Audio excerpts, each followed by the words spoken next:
Welcome, everybody. Are we good on sound out there at home? Give me a thumbs up if we are good.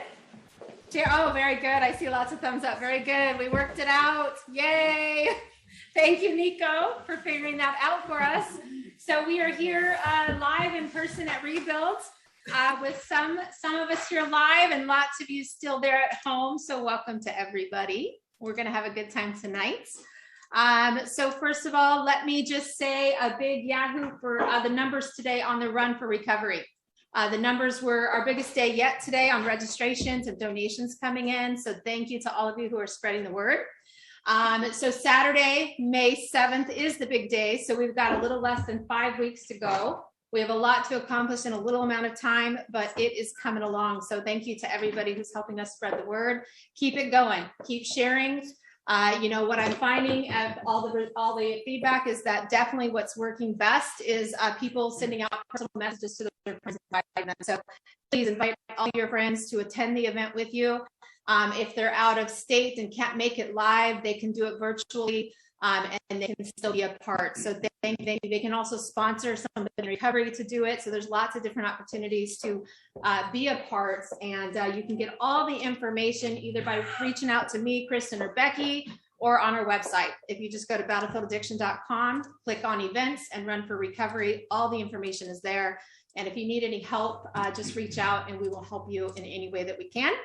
And then in the next week, we're going to start focusing on volunteers and whatnot for the day. We are going to need help, registration, all that kind of stuff, and we will be working on that next week. But we are just this week, we're just doing a final push for everybody to get their registrations in, because everybody that registers by April 10th is guaranteed your pick of a shirt size. So there is an incentive to get that registration in the next 5 days. So get registered. Thank you for spreading the word. Much appreciated. Do we have anything else? I think you covered most of it. Okay, I think I took her in this different format. A mom's group. Mom's group. Okay, and I don't know how to show you on her, Kristen. Okay. We didn't get that figured out, so we still have to work that out on how to get all the moms up here with me. Becky's on vacation today, but Kristen is here. I just don't know how to get her on the screen. So, yeah. Okay. But mom's group tomorrow morning. Join us. Join Kristen and I tomorrow morning, 11 a.m. If you need the link, let us know. Let's move it over to Kyle. Now he's coming at you from the actual corner now, which is pretty cool. Nico has created a really cool corner with the cool microphone over here for Kyle's comedy corner. So let's just move it right over to him. I'm going to get me off spotlight. So hold on one second, Kyle. And let's get it over to you. All right, Kyle, take it away. Genuine corner. Okay, my good? Everyone hear me fine? Let's do another test. Yes. Yep. Yay. All right, cool. Speaking about registration and shirts, I just wanted to say something about moms. You know, moms are great. They're awesome. They're delusional.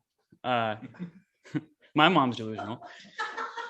She calls me and goes, Kyle, I'm registering for the run, and I want to register for you. I want to get you a shirt, to help support Battlefield and yada, yada, yada. I said, okay, that's good, Mom. I said, make sure you get me you're gonna have to give me an extra large because your boy's fat. I'm fat now. And being my mom, of course, she believes every word of it. She goes, no, you just have broad shoulders, I'm like, well, I guess I also got broad hips. I mean, pants don't fit either, I don't know. It's just funny, She's like, oh, you're the most handsome boy in the world. I'm like, Mom, I got one tooth. What are you talking about? Most handsome boy. Anyway, yeah. Okay. I once had a summer job cleaning monkey cages. That shit was bananas.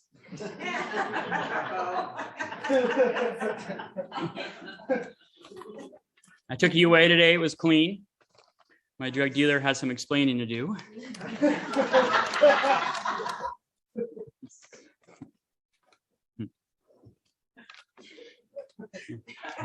The other day, this guy tried to sell me a coffin. So I told him, dude, that's the last thing I'm going to need.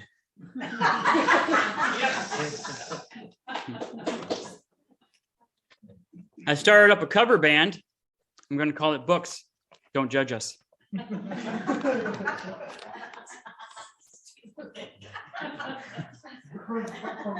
One time my daughter asked me if trees can poop. I mean, obviously, what do you think we get number 2 pencils?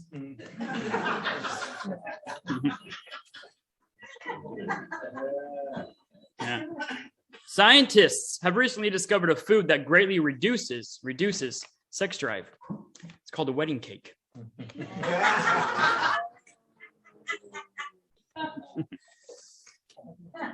What do you get when you put a hand in a blender? What do you get when you put a hand in a blender? A handshake.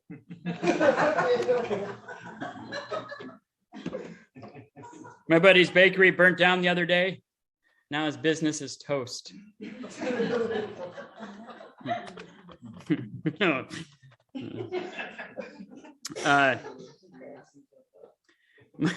My girlfriend's dad, so religious that he said we couldn't sleep together, which is a shame because he was pretty attractive. And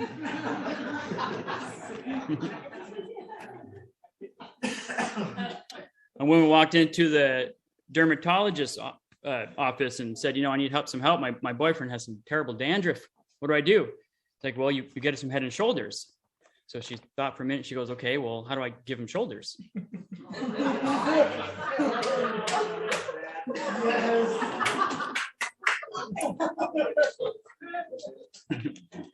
I was talking to this girl on the internet, and she told me she wanted to stop talking to me because she thought I was perverted and creepy, which is messed up because I'm not creepy. That's it.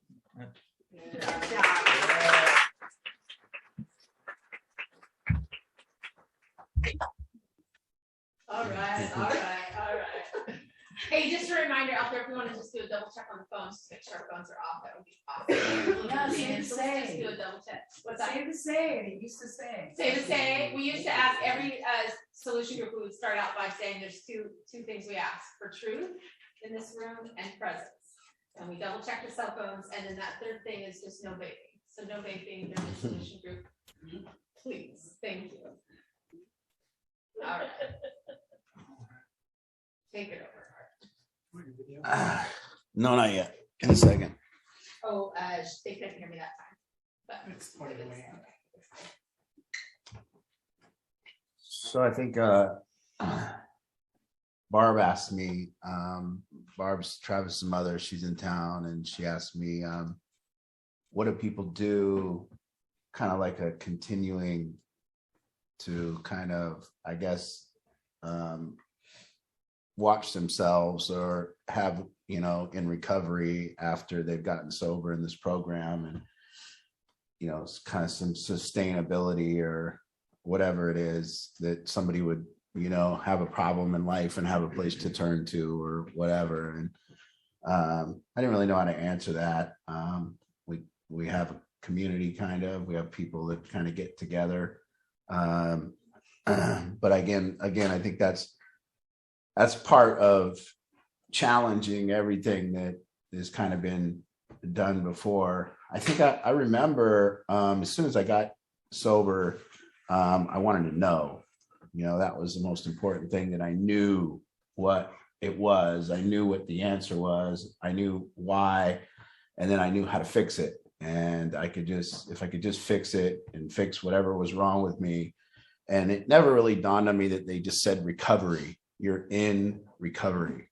It's like perpetual.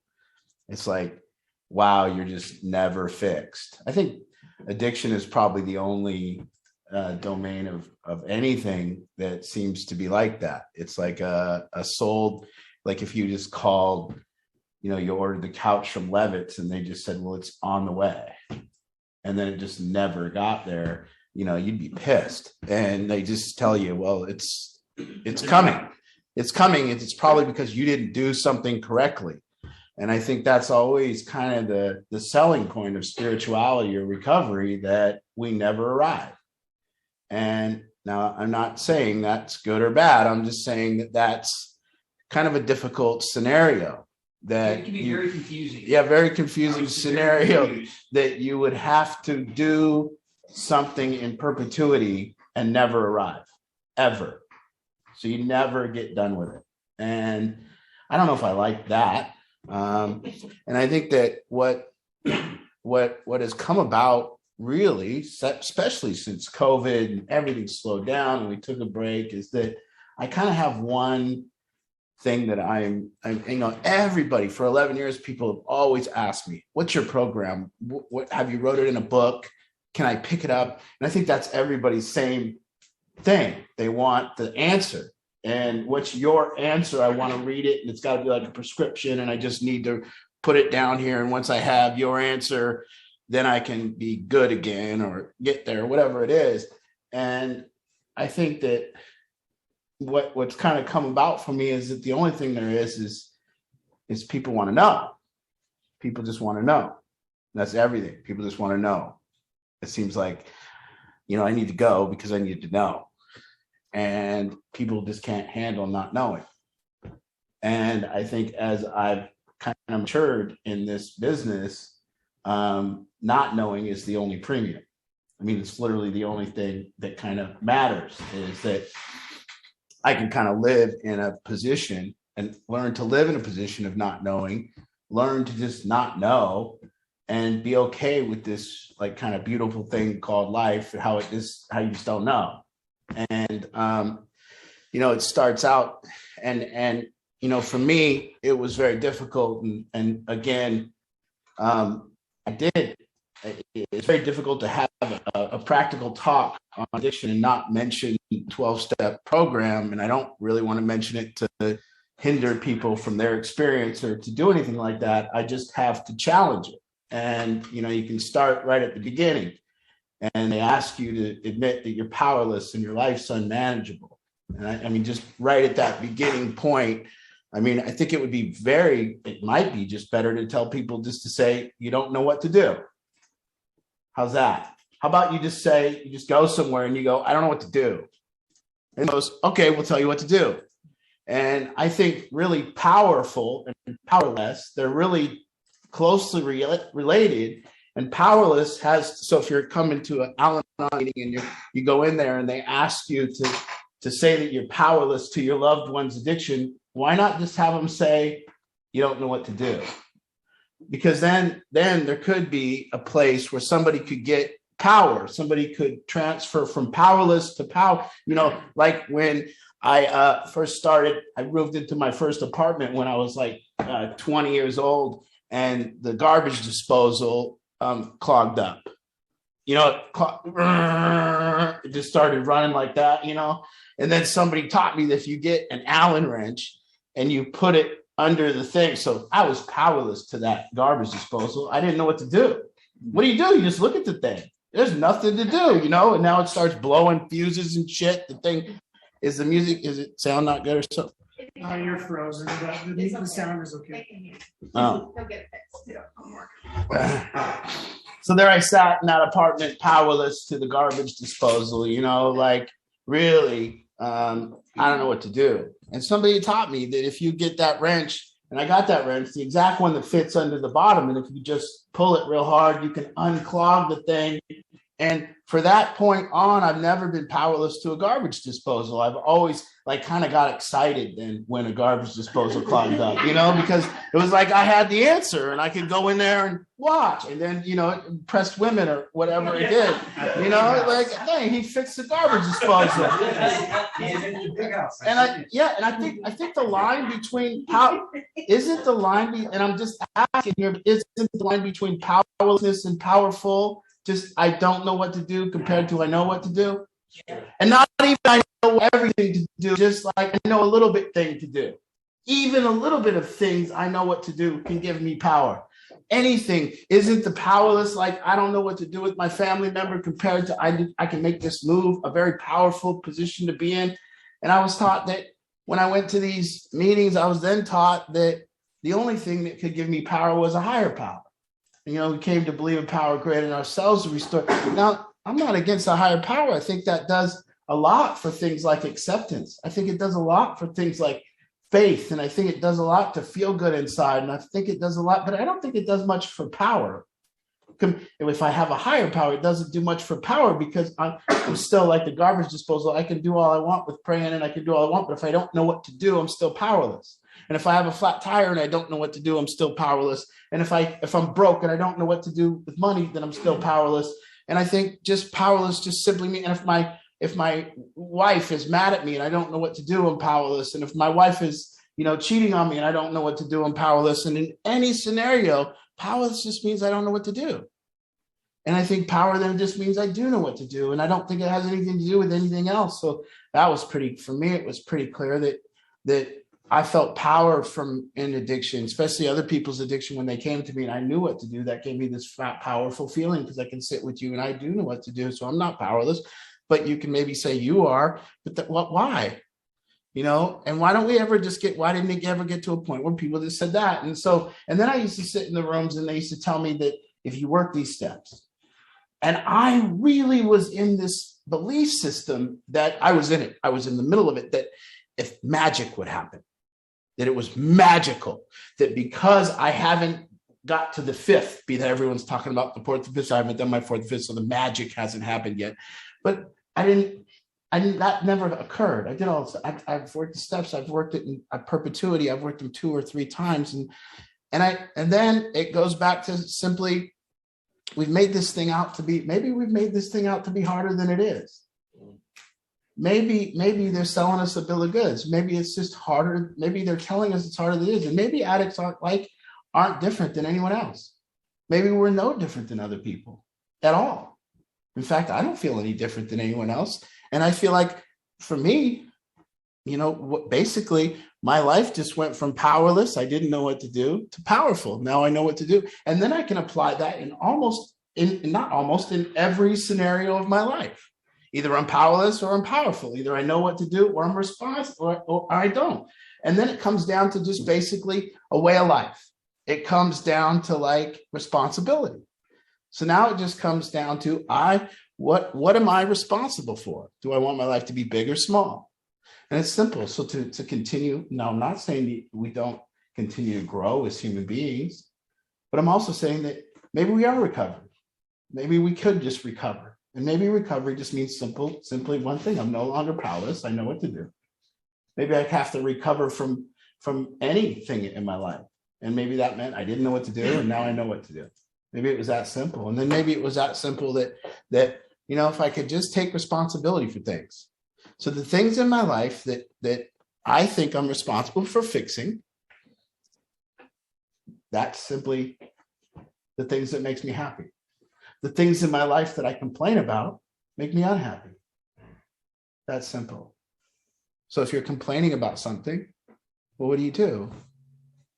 Well, that leaves you powerless. You don't know what to do. So you could just stop and you could just say, I don't know what to do.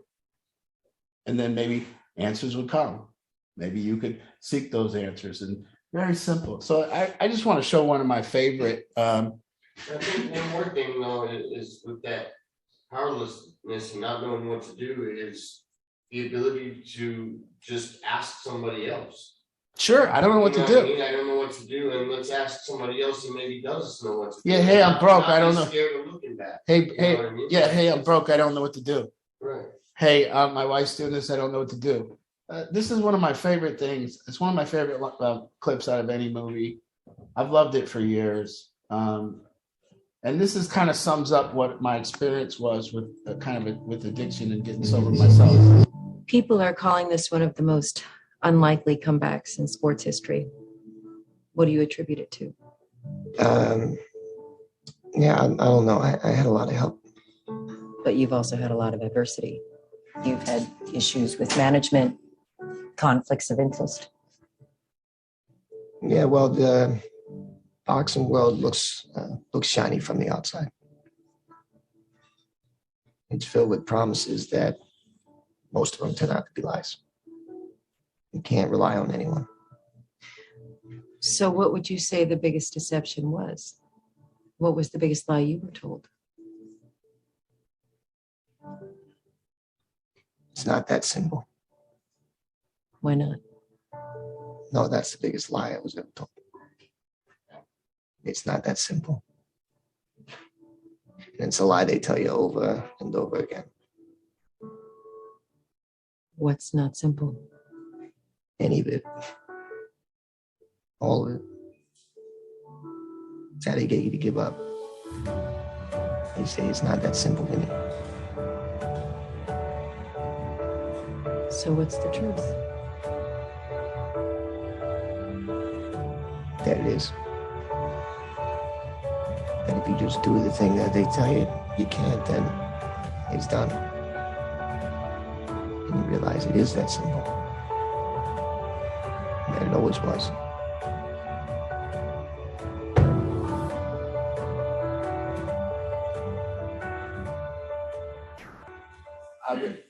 To me, you know, I sit here and I try to come up with all the stuff for us to say or for us to figure out or, you know, come up with. And that's what they did. They came up with a story that if you get sober, it's going to take 12 of these steps. And you got to go to some arbitrary place every day. And if you don't go there, you're going to relapse. And, you know, if you don't get somebody else to tell you how to do it right there, and then then you're going to relapse. And then if you don't do this, you're going to relapse. And it made it very difficult for me. It made it very difficult for me to think about how the rest of my life was going to look.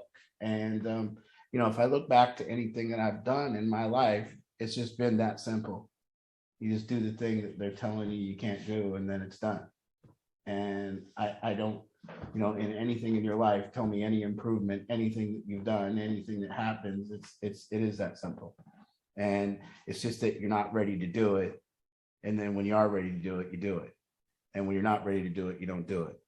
And it's just kind of like that. And whether it's weight loss, whether it's drugs and alcohol, whether it's financial security, whether it's being nice to people, it doesn't, generally just doesn't even matter. So, you know, I think that there's a lot of stuff that I want to challenge, that continue to challenge. You know, I was talking to, there's people in Seattle that are asking me to, and this is how crazy the world of addiction and all this stuff gets, and how many stories we come up with to pile on top of more stories. And he came to me, this guy from King County, and he's talking about hiring me to come down and consult for Seattle because they finally kind of realized that their ways are kind of leading to a place of misery down there. And he came to me and asked me, and I said, well, you know, we're going to do something crazy. We're going to come out on TV or radio and say that we're going to try a sober first approach, you know, as opposed to housing first. We were going to try to get drug addicts sober first. And, you know, that's how crazy the world of addiction is. That is a completely logical thing for me to say, but yet people will go, what? And notice it hasn't even been said yet. You've never heard somebody say, with a group of 10,000 drug addicts that are homeless, you still haven't heard anyone goes, we need to get them sober. You've heard nobody say that yet publicly. You've heard nobody say that, but anybody knows that's even been around an addict, or pretty much you've figured out that the person has to be sober for us to have a functioning relationship or a life of any kind, or, you know, let you live in my house or any house for that matter. So I don't know. I just think that I'm very pleased that I never nailed down the answer and wrote it down in a book. And I'm very pleased that I didn't put a series of steps together so that people must do it the way. And like I said, generally to get to a place where it truly is a buffet, listen, here's what you're going to have to do. You come here. And then what I'm saying is we don't have to, any community will work. I think that you're not going to want to, well, maybe, but you're going to want to be, you know, connection. And that's the other thing they always say about addiction. They say the connection has to be like therapeutic. No, it doesn't. No, it doesn't have to be some therapeutic good connect. It is, what are you connected to? You know, you could be connected to a football team. You could be connected to a group of men that you go play rugby with. You could be connected to a job and a group of men that work in a boardroom. You could be connected to a family that's dysfunctional, but if you stay connected and still work those chains of connection, those lines of connection, then you're still doing something. And so even that, to say that we have to recover through connection, even that, I don't know. And so, it's very odd because I've found this place in my life where I get to a point where people ask questions because I guess they want answers and I have no answers.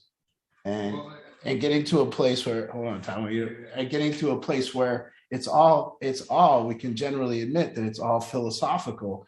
And if we can just admit that it's all philosophical, and I'd say the knowing is so dangerous because it seems like when I know something, then that's what happens. When I know something that's going to happen, that's what's happened. So how dangerous is knowing? I mean, the danger of knowing something. I mean, real danger. The danger, the criminal negligence of telling a human being that you have something that you're going to have for the rest of your life. And I know that. I know that. So now you're going to suffer from it for the next 60 years, young man. And you're always going to have it. And I know it. No, you don't. You don't know that. You don't know anything about that. You don't know. And that dangerous knowing is what's shaping us. And so to have a group of people that say, we don't have any answers. We challenge everything that's been said, especially about addiction, especially at something that's operating at a 90% failure rate. We're going to challenge everything. We would be crazy to not challenge everything. We would be crazy to just go along and say, well, we believe their story and we're going to do exactly what they knew 60 years ago. I don't believe that. So I think it's important. Yeah, and they sit there and say, I mean, only one in this room is going to make it, and you're just like, are you going to be that one? And you're like terrified. I'm fucked, man. And again, I speak of this because I've challenged everything I've said for the last 10 years. I don't have a belief system that says that anything that I've said over the last 10 years is true either. Nothing. Those were all just philosophical theories along the way that I was experiencing at that point in time. And it might have thought that it was true, but things have a way of showing me that they aren't true. Things have a way of showing me that it changes and evolves. And the only thing that I know, I can't even say that. I can just say that this thing just continues. You can continue to grow, continues to teach me that I know less and to teach me to not know. Every time I begin to get to a place of knowing, it shows me that I don't know. Every single time. And imagine people that got to the place of knowing. As soon as they've gotten to the place of knowing, they no longer learn. It's a curse. It's over. So right at that point where they know the answer, the learning stops. How can that be true? How can that danger not be avoided? How can we do better than to avoid that danger? To say, no, everything we thought we knew 3 years ago, it's kind of all proven to be kind of nonsensical. And then everything we talked about last year, it's also, and this is so hard. That was the hardest thing for me. When I would go to somebody and they would say that they had some type of program that was buffet style, or that was like what the phrase that used to bug me more than any other phrase? Yeah, take what you need. Take what you need and leave the rest. And I was like, well, that sucks. Like, I got to go in, like, no. And then somebody would go like that. Oh, and then when they said it to me, oh, with art, I take what I need and I leave the rest. What? I'm giving you the 100% truth. You need to take all of it, you imbecile. That's why I think this program, at least for me, has worked so good, because it's not that we have the answers, it's that we get to live each day through the experience that we have.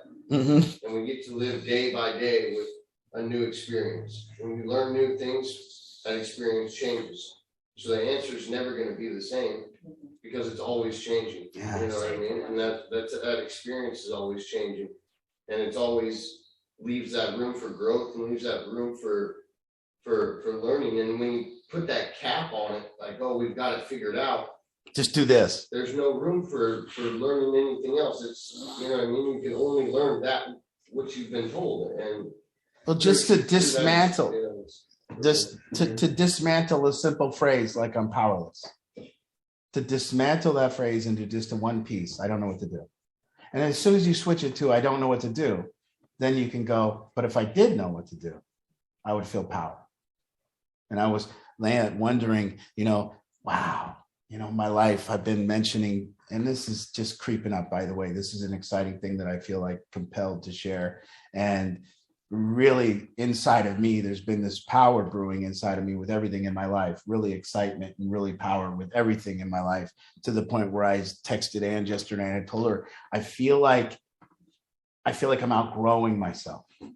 Like the power inside of me is about to burst out and I can't stop it from bursting out, and it's going to go. And I don't know where it's going to go and I don't know what it's doing, but it's coming and I can feel it. I can feel that kind of power. So I started wondering what leads to that kind of power, and inside, and that kind of feeling of that kind of power. And I started looking at why I feel that kind of power. And I feel that kind of power because of 100% responsibility. I feel this kind of power because whatever occurs in my life, I take, I've never heard anyone blame their success on someone. I've still never heard it. In fact, I even hear people, you never see it. How suspicious is that? That we've never blamed our success on someone, but yet blame our failures on people. And I find that really, really, really suspicious. And so this idea that we can take full responsibility and have that feeling that everything in my life I can do something about. We had this great experience, it was a real powerful experience because we were on I-5 yesterday and we were coming back from up at the Angel of the Winds. We were driving down and this car kind of shed itself right in front of us. I don't know what, unless it's, took a meth hit and then started their car, the duct tape fell off and it started coming, shooting at us, and boom, my car hit it. And of course, right under the front tire, and then, and we started going on the flat tire, but it's not flat. My tires are run flat. So I pull over, but Ange was freaking out, but don't get out, you're going to get hit. I think it's back here. And I was like, easy. And then I get in the car and I just check for damage real quick, but then I get in the car and I start driving us. And I already know I can just get a mile down the road in Seattle, the BMW dealer's right there. I can just shoot off and then I can pull my car in there. And it was about 4.5 minutes from the time that flat tire happened till the time. Like an hour. It was about 4.5 minutes from the time my tire was flat or hit and popped to the time my car was up on the rack getting the new tire and going to put on it. And so it's still a point where it was like, it was power. Like something happens in your life and you can solve it. And that's that's power. So where does this power, I think there's one other place it comes from. Power comes from being lit up. So it comes from lighting up these places inside of us that we're lying about. So I think it comes from two places. It comes from complete transparency and it comes from complete responsibility.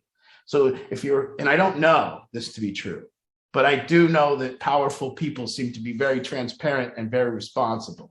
But that's just a connection that I'm seeing. It might not be true. So if you really look and see that you could follow a path of becoming transparent and becoming responsible, that would go from powerless to powerful. And you would need none of that other thing. And then you would just, if I'm responsible, then something happens in my life and then I'm responsible for fixing it, whether it's a person doesn't treat me properly, whether it's, my job, my boss is an asshole, whatever it is. And then through transparency and radical honesty, you could just approach that person and you could be honest and you could do anything. But remember, to be powerful, you can't blame.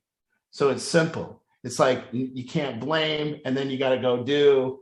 And it's a real simple process that right now you could just take. There's nothing to do with that. There's nothing we need to recover from. There's nothing we need to continue to work on. It's just simple. If you're responsible for it, you're going to be happy because it's going to show up like an opportunity. And if you're not, you're going to blame it.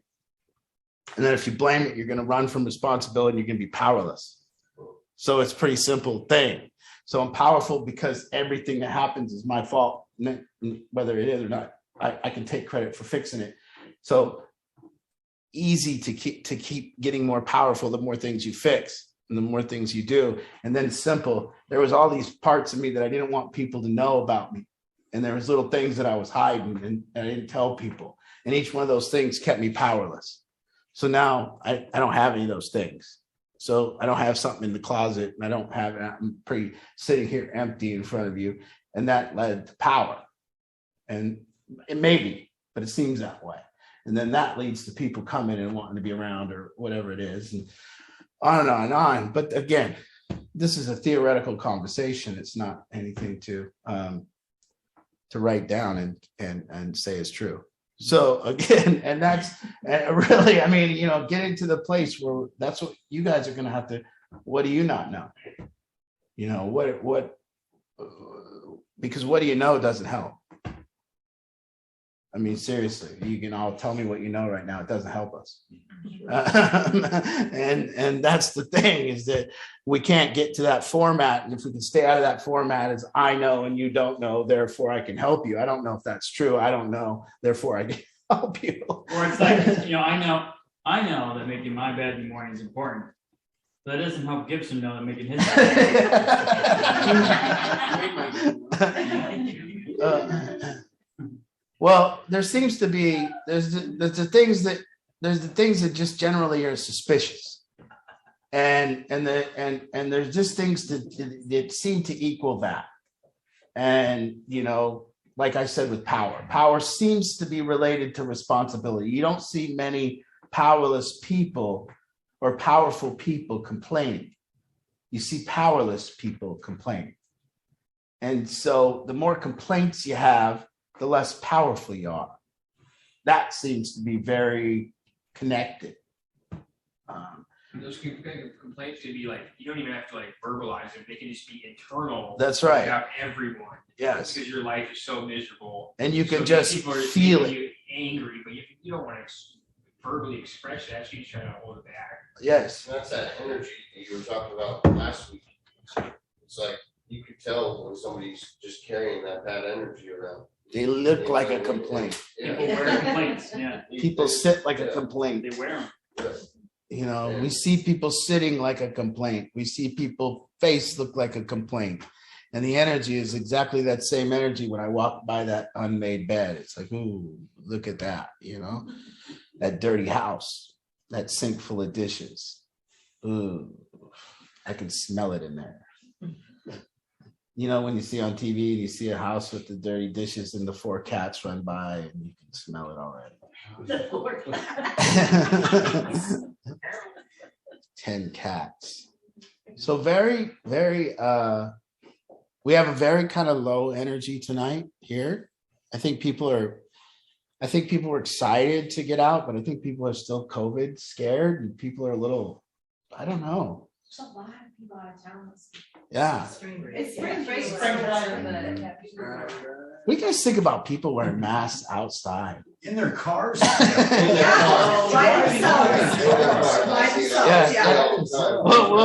But still walking by themselves down the highway with a mask. You know what? Like, and the same phrase comes to me every time when I see somebody walking down the road with the mask. And it just happens every time. Where's your brain? So sad. Like, do you not have a brain? Why are you wearing that right now? There's guys. You know, if you really did. Ooh. Careful, Art, careful. Seen a family the other day, they're like mom and dad and like 3 kids. They're out playing basketball. They all have their masks on. Whoa. How terrible to make your kids wear masks. Oh man! Well, would you rather they died of COVID, Courtney? Yes. As long as I can see them smile. I don't know. So, you know, I really, that's kind of become the objective, is to put a group of people together that challenge everything. And by challenge things, I think that there's a technique. I want to make sure that we're challenging things and not complaining about things. Or arguing. Yeah, or just arguing to argue, or just not liking anything and being oppositional, or whatever it is. So I can't challenge the merits of a Ford pickup if I've never drove a Ford pickup. And I just say Chevy's better just because I'm an asshole. I mean, you must drive both to actually have an opinion. And so when I challenge the things that I went through, I'm challenging where my head was at when I was being told that information, and then what that information did to my head. And that was an experience I had that I didn't really generally appreciate looking back at it, and would now not want somebody else to have to go through that kind of thing. If I could do better, if I could say, hey, you don't need to think like that. It's a lot simpler than they're making it out to be. If you went to a financial like seminar, and it was 100 billionaires, and all they did was tell you how you're never going to make it, and how every day is going to be hard, and you're never going to make $1 billion unless you come here every day. And they just kind of gave that kind of, and I don't know if that was true that I was getting that kind of feeling, but if that was true, that if that was the experience. So if that was being done, would you ever think that you could be a billionaire? And I think if you went to some place with a group of billionaires, and they would go, it's easy. It's very simple to be a billionaire. We'll just show you how. Just do, kind of listen up real quick, and we'll take you down the road. And I think that that's kind of a cooler format to getting sober. It's pretty simple. I know for really, really true, like, you didn't know what to do. It's not that you're like irreparable. It's not that you're damaged goods. It's that you did drugs and now you don't know what to do. So here's what we'll do. Don't do drugs, and let me show you what to do. Really, just don't do drugs. Yeah. Just start with that. Yeah. Don't do drugs, but then like here.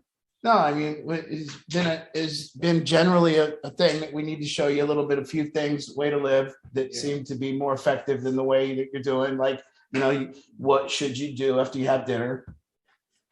You should wash your plate, and then, you should stick around. Good, feels good to be around people that want to help out when the meal's done. If you've ever been in the position of cooking the dinner and then feeding everyone and then watching them run to the TV while you clean up. Well, I mean, but you don't need to be an addict or to understand all this stuff. We don't need to not be an addict to understand all this stuff. I don't know. And so my answer to you, Barb, is I think that we're just normal people. And I think we did drugs. And I think when we did drugs, things get kind of messed up. And then we don't do drugs. And I think that just like any other person that would want to grow as a person, they would have to take the feedback of the world and alter their behavior. And, if you look at the feedback that you're getting from your relationships and you're having trouble with all your relationships, well, it's probably you. And then if you look at your relationships and they're all going great, maybe there isn't massive change that needs to happen right now. Maybe you could just enjoy your life. And I think it's, a lot more simplistic than we're piling on. And I think I used to try to make it more,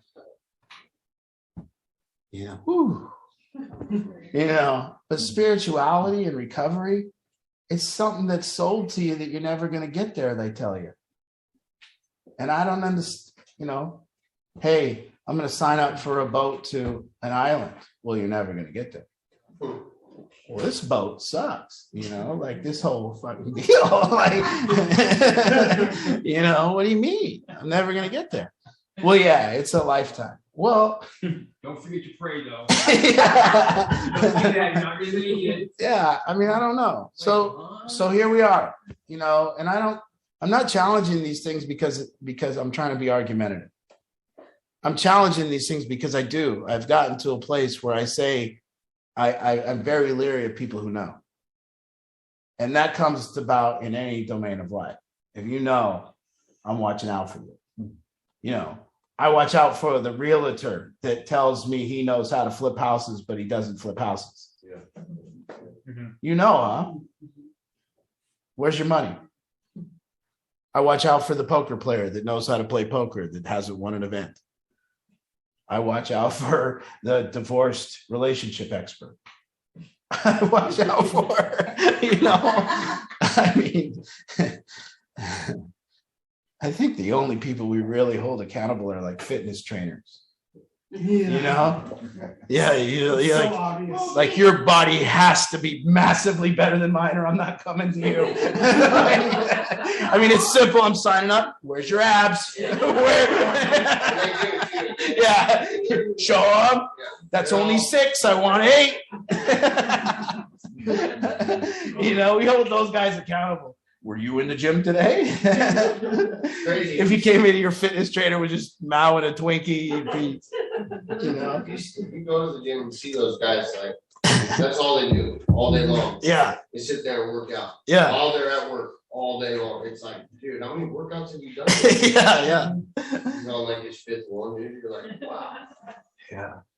What kills me when young girls are fitness trainers, like just like 18, 19, 20, and they all have the cute outfits. It's like, you don't even have to do anything and you look like Yeah. It would be better if they were like 40 and They just had a baby. Yeah. Never. Exactly. They would look like that. Yeah. Well, I've said it for years. My favorite guy at the gym. No, I don't go that often, so I don't know that many of the guys there. But usually I go, and when I go, I get on the treadmill. That's what I do, and I stand. And the treadmill is a great thing because it's kind of higher up above everyone. You can look at the whole landscape of the gym. And you can see down there the douchebag looking at himself in the mirror, and then the bouncy girl with the yoga pants, and you can just go through the whole thing. And then the creepy guy that's just at the gym checking out the girls, and he's walking around. And then the guy that comes next to me on the treadmill and just sprints the whole time. You're like, this guy's what is he, a rat? But then my favorite guy is the old man, and he's usually like wearing a headband. He's got glasses that are fogged up. He's wearing a full-on old school gray sweatsuit, like he just got done playing with the medicine ball. And he gets on there and he's got the pit rings, and it's like he's there for a good reason. Like he's just trying to live another day, dude. He needs to be there. But he's not my favorite guy in the locker room.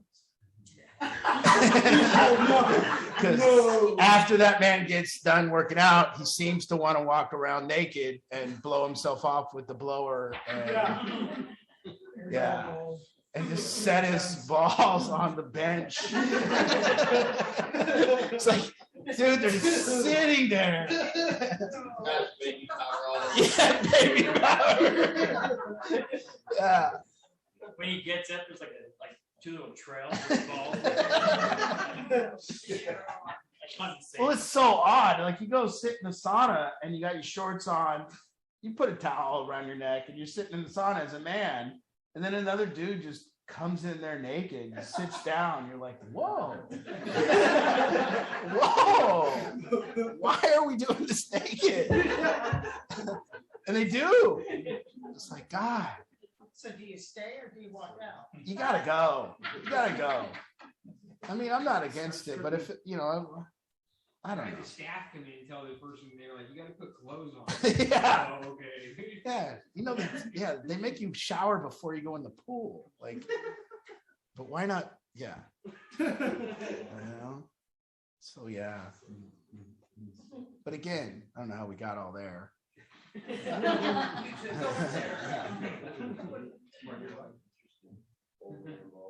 But I think that's the one thing that I want to challenge is that addiction isn't, you're not an addict, like that you did drugs. And I challenging that is important to me because there just seems to be this peculiar thing where they tell people they're an addict and that somehow makes them a different type of human being.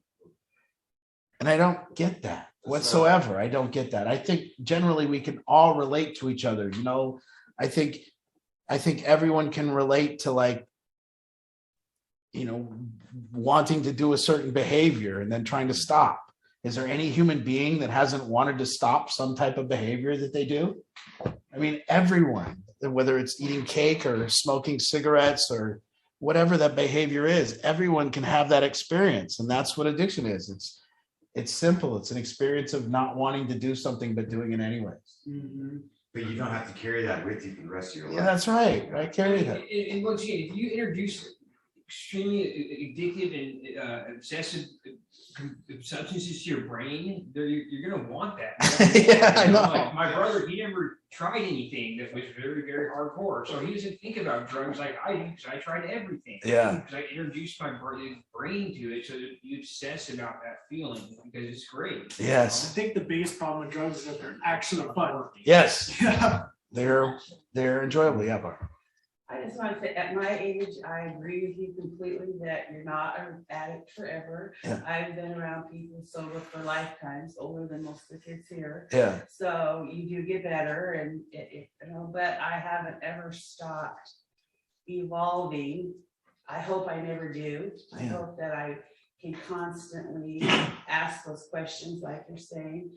My question is for people that come to me, because I attract them all, is when you're presented with someone who's been out there doing it all, and they've stopped doing drugs and they're making their bed and they're washing their dish, but most of us that started doing drugs had a hurt, a hang up, something happened to us, we were filling a void of some sort. So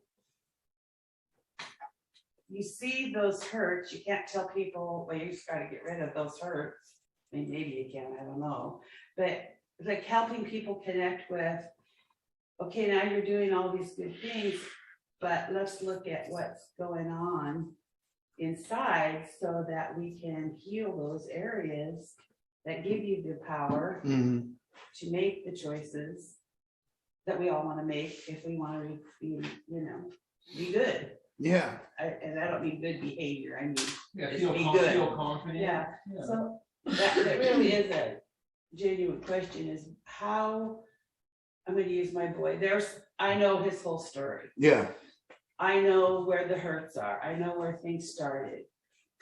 Only he can work those things out. But how do you help people bring those to the surface? Because they've been hiding them in every way possible, trying to kill all that with whatever they could, and now they're here. Yeah. Again, I went all up and down whether that would be my job or not. Whether that would be something that is the job of, I don't even know if it's anyone's job. I think maybe a person has to stop blaming, let's say. So let's say a person got to the point where they just didn't like how they feel, but then they stopped attributing it to somebody else. Well, right at that moment, that person would then have to do something for themselves. And they could talk to their spouse, they could talk to a loved one, Travis could talk to you, anyone, right. But what makes a person get to that point that they would be willing to say it is maybe when their mind stops using it as a tool. So I think that most people's hurt is a racket, and I need it. Meaning what that means is their hurt is a front for a lack of responsibility. Because if I'm hurt, and it's because that's why I do that, and that's why I do that, and that's why this doesn't function, and that's why that's not function. But I actually don't tell anyone or talk to anybody about it because I need it. Because I can really attribute all my failures to that hurt. And it's not, and I don't, just this conversation may help someone. They may look at this conversation and go, I kind of use my trauma as a racket. I kind of use, like Angie would be a classic example of somebody that's an example of how we've seen people lose a kid to addiction, and how one person may use that storyline for the rest of their life to never have any responsibility again. It's justify their Yeah, behavior. and where Ange didn't, and you can't get her to really even. Yeah, well, and then there's another assumption that people are an addict because of that.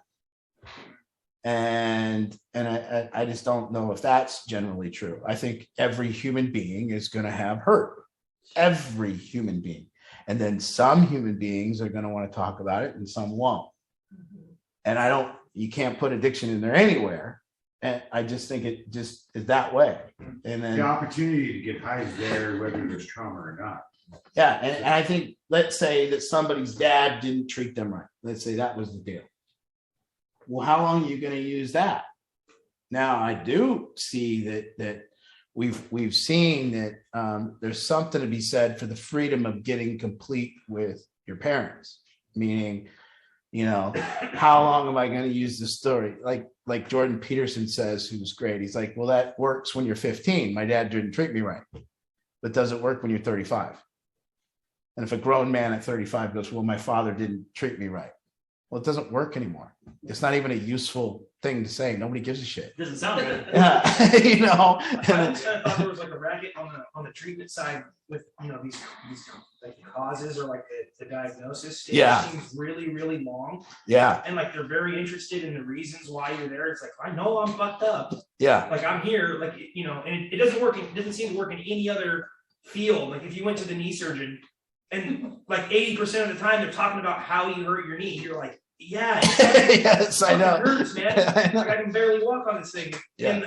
Then a little bit of the time is spent on what you need to do to like heal. Or no time. Yeah, or just like, oh, that's why your knee hurts. Yeah. You gotta lose some weight. Or You're like, fuck. yeah. Or if you took your car to the mechanic, Yeah. you took your car to the mechanic, your transmission's out, and you just want to go over the history of the transmission. Yeah. And at some point, no, I mean, You gotta get down to and at business. some point it would be useful to say, well, it's because you put it reverse when you're rolling and you didn't stop, and you don't want to do Don't do that. that again. Don't do that no Right. more. That would be good if we could find what you don't do again. And that's kind of this. Maybe we're recovering from simple. I find it very true that a lot of people that come here blame. Yeah, and I see, well, at least for my circumstance, it was the hurt all went away when I was finally able to take 100% responsibility. That's right. That's right. When you start When I was again, able to take responsibility for everything that I had done, that's when all the pain had gone away. yeah, you And that- stop seeing yourself as a victim. everything, you know what I mean? And it really lends to what's happened. And I have a kind of a disdain for the heroics. I have a disdain for the therapeutic process. I have a disdain for the idea that I am different than somebody else. Therefore, I need to be in a room being told about myself and getting to the bottom. I just have that. For me, it's like, no. And that's kind of this movement that people that aren't addicts, but people that aren't addicts and aren't alcoholics have told us what we need to do. And you ain't going to tell me what I need to do. I mean, not now or any. Yeah, they need to be telling you need to get a trade, you need to learn how to financially secure yourself. Don't take prey to something you don't know you're talking about. Don't hang out and smoke a bunch of cigarettes when you're 15 in a room with 30-year-olds. You know, Yeah. like I used to do. Yeah. Well, I'm gonna get sick on the car ride home. Just not so bad. Let me just change. or just let's just take it out. Let's just take the lessons out of and applying them to an addict and go, well, you know what you need to do is you got to take responsibility for your life. You got to stop blaming. You got to quit being a victim. And then guess what? Try to be nice. Try to not lie. I mean, everything that we learned in kindergarten, you can just say in the meeting and then we're here. And it's no different. It's just all the same things. Keep your word. Hey, you told someone you'd be there. You should do that. I mean, it just gets crazy because there's just so many excuses. And I think it starts, there's so many people excusing drug addicts. It's just they're just excusing them. And for me personally, I didn't want to be excused. I never asked to be excused. I didn't ask for somebody to say that I had something that I couldn't get rid of. I didn't want that. I didn't want you to tell me I was different. Did any of you want to be excused for your behavior? Did anyone in here think you should be excused? It's like we got excused first and then we would start using it. You know, hey, I'm an addict. I was told. I have a disease. Yeah, Notice we didn't come up with that. Notice we started saying that shit after. and you start using it more. Yes. I'm an addict. Let's just do it hard then. Yeah, yeah. And I always wondered too. You know, like somebody that's schizophrenic or somebody that's got something, and you tell them, you give them the diagnosis. I was like, is that helpful?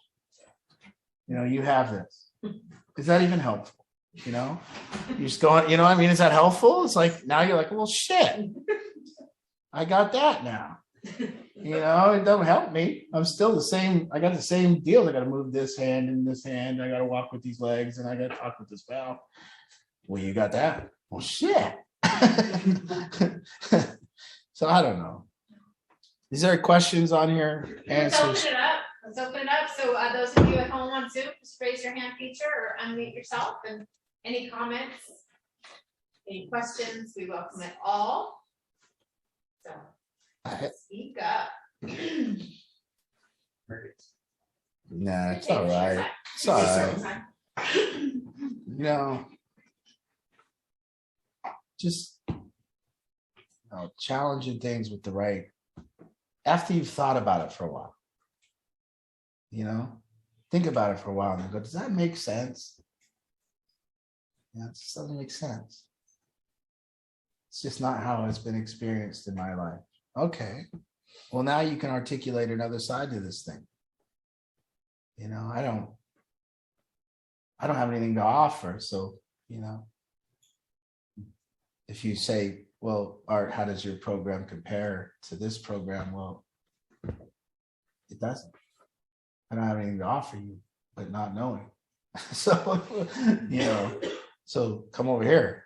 Come over here and not know. You know, it's scary over here though, because we don't know. You know, and I know shit, you know, and I know you're paying the big bucks for the answers, but you know, fuck. 2 dogs, 2 cats, and someone named Katie. Yeah, we have a Katie in there. She just whoa. You know? Yeah. Just about every night at 8, we let her out.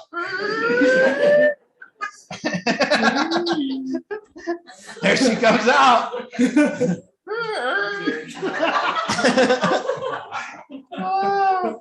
And we just plop her on the couch and she just watches everything. Yeah. High traffic at night, man. Yeah. The scariness of knowing. Whoa. Oh, we're just Sherry Pennington. spinning on a globe. I love it. I know. I know. Hey, Sherry. Sherry's coming from Arizona tonight. Yes. Yes. Had to wrap up in my blanket. The air conditioning's too high tonight. So I mean, one of the things I think is interesting with part of this conversation is every little decision we make is like it unfolds to something else, and it's either going to be good or bad, right? And then you kind of have to just react to that. I was listening to an audiobook one of the times we were driving to and from, and it's like the guy described it as life is like an improvisation. You kind of are reacting to whatever the thing is that happens to you next and the people in it with you, right? And sometimes it sucks, and sometimes you make the right or wrong decision, and then you kind of just have to reset and kind of go, okay, that didn't work. Let me try this other thing, right? Well, I would even challenge that, Sherry. I would say that power is that it never sucks. Mm-hmm. And that I was driving on I-5 and yesterday, and I told about 15 minutes before the car got a flat tire, I had mentioned to Angie that I had this big day of business when I get home. I was like, oh God, I got this to do, this to do, this to do, this to do, this to do, this to do. List off this big list. And I was happy to have that big list. I wasn't complaining about it. I was excited to get home and do this list. And then boom, the tire. And it wasn't 15 minutes. It was literally okay. It was while he was saying. So then this thing happens. And and I don't know if I've been trained or I don't know what, but and this is several things we're going through with Ange. Ange and I have different experiences in the world. She has a different nervous system. And so another story real quick before we go to this one, I woke up. Oh my God. I woke up in the middle of the night last like Wednesday night or Friday night, whatever night it was. And somehow something had went gas. I had some acid reflux or something. And then I woke up and I was gasping for air. Like I just couldn't breathe. I woke like that. And she hears me and she just hits the roof and she's running around the room and what do I do? What do I do? And I'm not having any, I'm not panicking. I like just like this to her and I was breathing through my nose and I'm just like, He's the one stroking. yeah. And I'm just telling her, but her body. Yeah, I'm like, you know. Angie. It was the worst. No, but it wasn't. Listen, guys, just so you know, if you're in this room, maybe I don't know if many guys know this anymore or care, but I think one of the foundations of being a man, and I love this about opportunities to be a man, and I think one thing our society is missing is a man making a woman feel safe. And I'm sorry that I like this, and I don't mean to offend any woman that don't need a man to make them feel safe. Sorry if you don't try to cancel me, but I think there's a lot of women that want to be made to feel safe by their man, and Angie's one of them. And it showed up like a big opportunity in a time of panic and anxiety to make her feel safe. So again, that story. Then the next thing is we have the flat. And she's going crazy. And again, my nervous system, my heart doesn't even, I don't know if I've been in a lot of high pressure situations. I think I have. I've just been in I've seen and found dead bodies. I've been in these positions over my recovery. And my heart never gets pumping. It never does. It just kind of, and so it was, again, Sherry, going back to what I'm saying is, I think that moment that somebody would say that sucks that you got a flat tire, that's the moment that we're really blaming life, and the moment where we're not having power. And I can't find a moment in my last 9 years that sucks. I can't find one. I can't find one bad thing that's happened. I can't find one, and I would never name one. And I think the importance of like power being everything is either blaming or an opportunity. Everything. And power is leaving everything at the level of opportunity, no matter what happens. And as soon as you got to the point where you go, that's not my fault. That sucks that happened to me. That's the powerlessness right there. So It was good.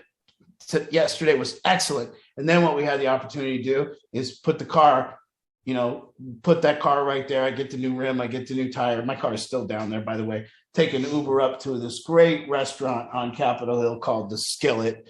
We had this I had a great chicken sandwich, and and then Kyle came out and picked us up, and it was a great day. And I just mailed it in on doing all that business, and took me a nice 3-hour nap, and there you go. Yeah, and it was a great day. I think you can say that this thing sucked and not be blaming, right? It can be this circumstance sucked. Okay, what do I do next? Right? It's kind of like describe what it means to see. Describe what it would mean for it to suck.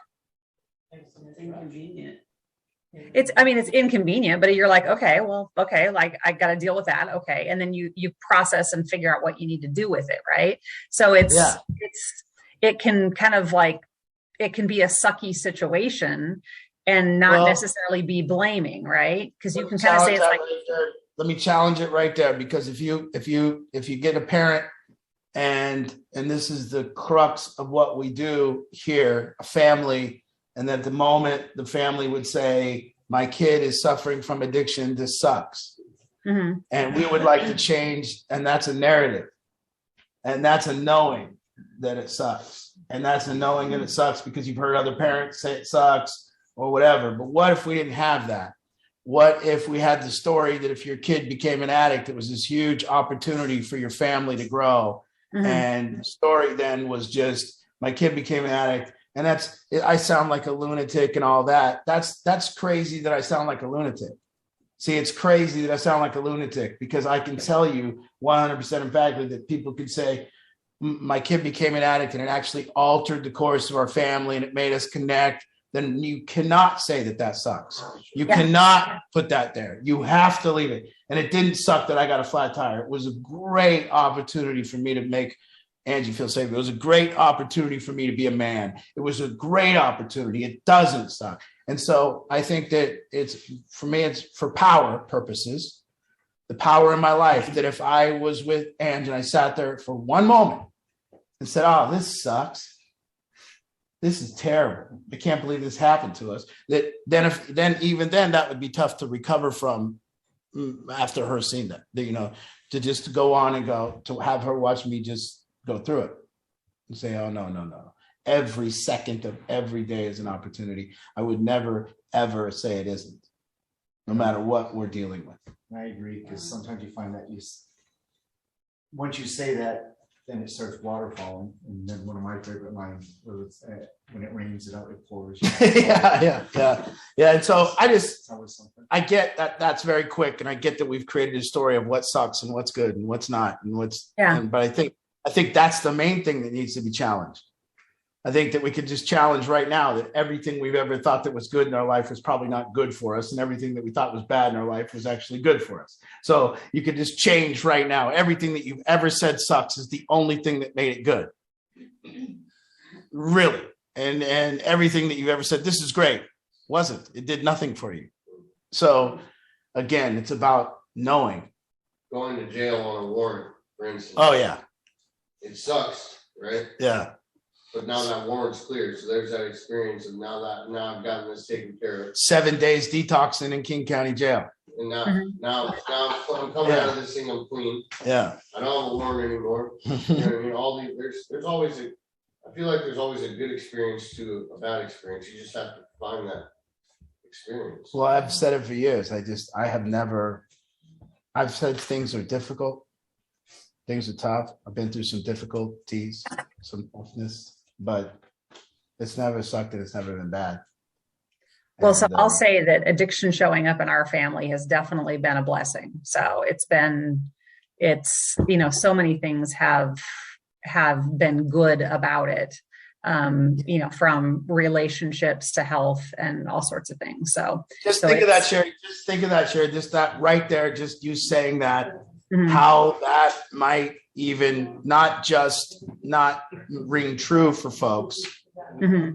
Not only that does it not ring true for folks, it could actually piss people off. Oh, I'm sure. But I mean, for me, you just said something so pure, something so good. And just think that we are so screwed up as a society that if you said that, and we're so screwed up with addiction, that if you said out in the world, if you got on TV and said, or got on Instagram and commented and said addiction showing up in our family's life was the best thing that ever happened to us, and it's been a blessing in so many ways, people would hate you for that. Not just, venomously text you and tell you that you're screwed up and tell you how bad you are. Yeah. And that's how knowing really gets us, Thank you, Sherry. Thank you. Can't wait to have you back in person. Next week, baby, or next time. Yeah. Speaking of next week, group coaching is next Wednesday, everybody. And the way you register for that, there's no cost to group coaching. All you need to do is go to our website, battlefieldaddiction.com, click on services, then group coaching, click on the register link, get yourself registered. So there's no cost, but we do limit the number. So that's why you need to register ahead of time, so we know how many seats to prepare for and when we're full. So everybody's invited next week, Wednesday, the 3rd, I believe that's the 13th. So you guys know what a distinction is. So a distinction is when you're looking at something you've always looked at, but now it looks different because of something you've learned. Let's say that you were looking at a tree line of a forest. Now, let's say one day you look at that tree line in the forest and there's just trees. And then you go do an arborist class for about 8 hours and you come back and you will see the tree line differently. You will see distinctions. You will see and that's true if you're right now, anyone that's been a remodeler or a carpenter look in this thing and they can see the distinctions in this room. They can look at the floor and they can see where it's connected and they can call it whatever you call it. And they can look at the molding and you can look at a house and you can see it differently because of those terminologies that you've learned. So a distinction. Now, if you're in recovery or addiction recovery, we're in this game together. And you think that you've gotten to the point in your life where you have that feeling of powerlessness. And for me, I've been there. I've been isolated, couldn't get nothing done. No one wanted to hang out, didn't talk to no one, had no friends, couldn't get a job if I wanted it, didn't have a career, couldn't call people and make things happen. My word didn't count. None of that kind of, I've been there. So if you feel like maybe you've gotten that kind of thing, and then you want power, what you have to do is you have to look at somebody with power and see the distinction, see why they have it. What can you name about them that makes them different from you? Why?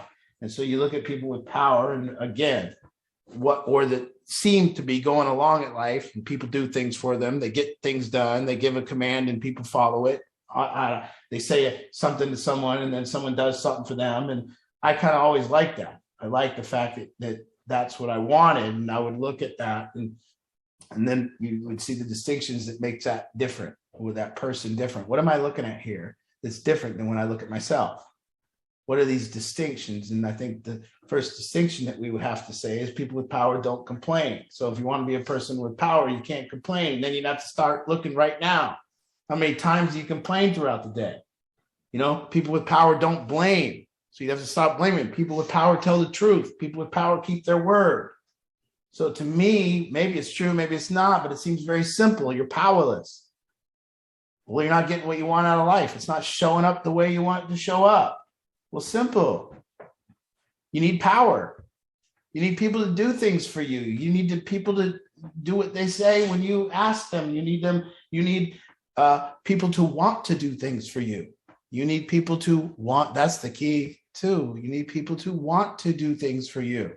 So if you went throughout the day today and you saw that nobody really wanted to do anything for you, well, you'd have to probably take a look at why. Why don't people want to do it? And you look back and see that this is something to do with your power. You're not attracting people wanting to do things for you. So all of it. I like that. I don't know about recovery or addiction or anything like that, but for me, I knew the one thing that I wanted was my world. I wanted power, not power so that I could hurt people and take advantage of people. Power just so I can make things happen in my life, have it show up the way I want it to show up. I just want it to show up the way I want it to show up. I want this. I want energy around me. So looking at these distinctions of people that have power and then looking at yourself and going, well, I don't have it. And then I like to travel towards it. Okay. One thing Kristen likes when I say traveling lighter, there's another thing. So some people come here and they want less baggage. They want to travel lighter. Okay. Well, look at people that travel light. Guaranteed they're transparent. Guaranteed they tell the truth. Guaranteed they say things to people that are hard to say. I talk to my friend all the time. I talk to people all the time. Like, you don't know how many times I do this. I've coined the phrase. I've never heard it before. I made it up. Verbal cliff jumping, which means you're going to verbally say things and you don't know where you're going to land. Have you done that in the last week? I have. And it makes you a person that's transparent. It makes you a person that travels lighter, because when you're carrying those things that you're not saying to people and you want to say, you're being weighed down. You're just clogging it all and stuffing it all. And that's what you're doing with all of it. But verbal cliff jumping is like, I said it and I don't know where I'm going to land and I don't care where I land, but I'm just going to say it because it makes me feel better. And I don't care if it works. And I don't care if it fixes anything, but it makes me feel better. And I get what's in here, out here, which makes me lit up. These dark things that I see, I do see that. I see people that their energy is heavy and dark. And it's like, they're just thick. They're just thick with shit that they don't say to people. And they just, They wait. I see them talk to people and then they don't say anything to that person and then they go talk behind their back. That's what I see. And they wonder why you're traveling heavy. Because you just got rid of your power right there. You let it go. Complain about the person. Oh no. So again, I don't know. Me, power, lightness. I want to be open here. That's it. I don't got no secrets. I wish I had some. I wish I had some about other people. No, I can't even keep them. I just tell everyone. Everyone always knows never to tell me a secret. Nobody tells me a secret. That's true. They're like, you know. That's true. Well, I'm telling everyone. I know. Okay. All right. It's time to wrap up. Do we have Arlene, anything to add on Run for Recovery? Are you okay? Look at, no. See? Now wait, we got a person here who's suffering a bit. We can tell you're suffering. We can feel your energy. You're going through the toughest part of the battle, the difficult part. Right? Right. What part are you going through? Your son is out doing it right now. Yeah. You don't know where he is, or do you? I do. So he's at a friend's and he's using drugs. He's back in his apartment. Oh, he's back in the apartment? Yeah. Using drugs. You almost had him to treatment. There's a lot of parents on here that know that day. That day where you get them to the treatment and then they walk away. Yeah. So although we're tough here, you might find a little therapy. So we get it. But again, I would say this is the part of the battle that you need to look at what you're supposed to learn right now. Not what he's supposed to learn, what you're supposed to learn. What are you learning right now? How do you sit with this experience, be in it, and function? How do you learn to let go a little bit? How do you learn? And maybe this is the point where, to me, there is a tremendous value in trusting God. There is whether people believe in that or not, but there is tremendous value right now in faith. Tremendous value in the fact, like I said, a higher power does do some really good stuff to put us at ease. Sure. It does a really good stuff to let us accept our current circumstances and not fight them and say, I must be, what do you want me to learn here? And so you have that opportunity now. And at every step of the way, you either have in your life an opportunity or a complaint. And the value of your life will be dependent upon how many times it's an opportunity compared to how many times it's a complaint. And your power will be that same formula. Power will be, another opportunity. Powerlessness will be another complaint. There's nothing, I love this one. There's nothing I can do. I hear that phrase. There's nothing we can do. And then somebody told them there's nothing they can do too. By the way, there's nothing you can do. And then somebody goes to a meeting and they get there and they go, there's nothing you can do. Fuck. What a thing to say to people. No, there's always something you can do. Always something you can do. There's never a point, especially with addiction, where there's nothing you can do. There's always something you can do, whether that doesn't mean something you can do to go get them right now, but something you can learn, something you can pick up, something you can do. So I hope that helps. And by the way, every parent knows. Yes, we do. It's all temporary. Well, just say the thing you always say. Addiction does what it does, right? Yeah. It's gonna do it. Yeah. And he's coming. Like it does. You know what I mean? Oh yeah. Like it does what it does. Yeah. That's the thing about it. It kind of scientifically grinds a person down to. There is somewhat of a pathway. Yeah. Okay. You guys want to wrap it up? What closing announcements did I miss? I just want to tell Ernie to keep coming and to keep listening to what Art has to say and Angie has to say, because that was just freaking beautiful. It was just great. And I know that's going to help you in the weeks coming up. I've been coming for 5 years and I've learned nothing. So happy. Well, it's just, there's no, listen, here's what we know. There's no end to the amount of bullshit I can come up with. I mean, I can go on and on. I'm like one of those Play-Doh machines that just pumps out the, you know, just when I think I can't come up with some more bullshit, here I am. You know what I mean? Yeah. So show up next week and I will give you some more quality A1 horse shit. And I hope it helps, you know?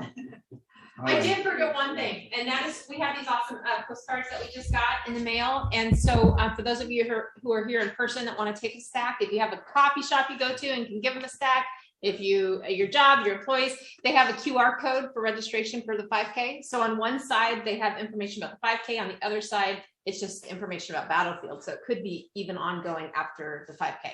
So please grab some postcards. And those of you at home, if you're going to be at group coaching next week, we'll have them. So you can grab a stack, or you can pick some up here at Rebuild Recovery. Or if you're near Enumclaw, I'll have some. If you're near I'll have some. Lake Taps, that's where Kristen lives. If you want to swing by and grab some, we'd appreciate them getting out in the community. So thanks, everybody. So we'll see you on Zoom only next Tuesday and group coaching next Wednesday. Good night, everyone. Good night. Good night. Good night. Good night. Good night, guys.